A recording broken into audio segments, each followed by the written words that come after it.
자, 정리하면 오늘 트럼프 발언에서 우리나라와 관계가 있는 건 관세와 방위비 그리고 기업 보조금 이렇게 세 가지 정도로 볼 수 있습니다.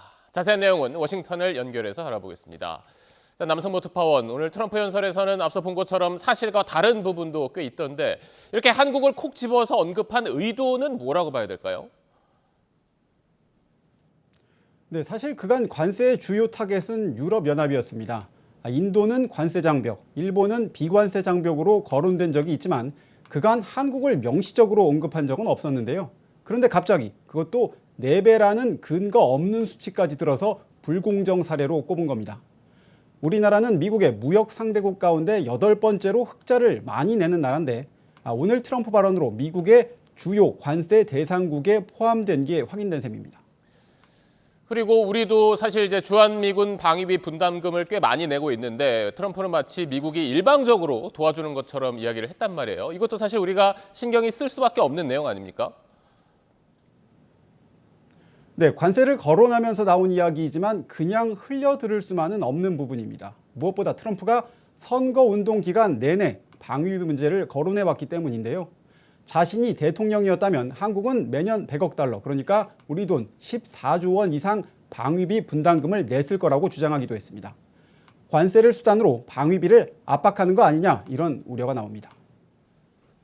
오늘 트럼프의 연설이 역대 가장 긴 연설이었다고 했는데 미국 의회 분위기는 어땠습니까? 네, 한마디로 트럼프 복귀 후에 갈라진 미국 정치의 현주소를 그대로 보여줬습니다. 트럼프는 미국이 돌아왔다고 선언을 했지만 회의장 좌우로 공화당은 기립박수와 환호, 민주당은 야유와 손팻말 시위로 일관했습니다.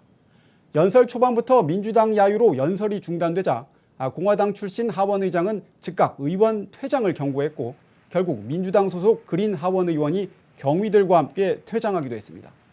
이후 트럼프 대통령은 바이든 전 대통령 실명을 13차례나 언급하면서 자신이 폐기한 민주당 정책들을 하나하나 비판하는가 하면 민주당 의원들을 손가락으로 가리키면서 급진 좌파 미치광이라는 막말까지 쏟아냈습니다.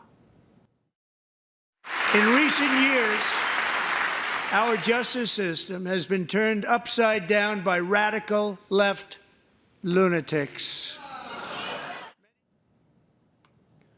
1시간 40분 역대 가장 긴 국정연설이었지만 향후 임기 4년 동안의 비전보다 분열과 갈등만 더 커 보였습니다.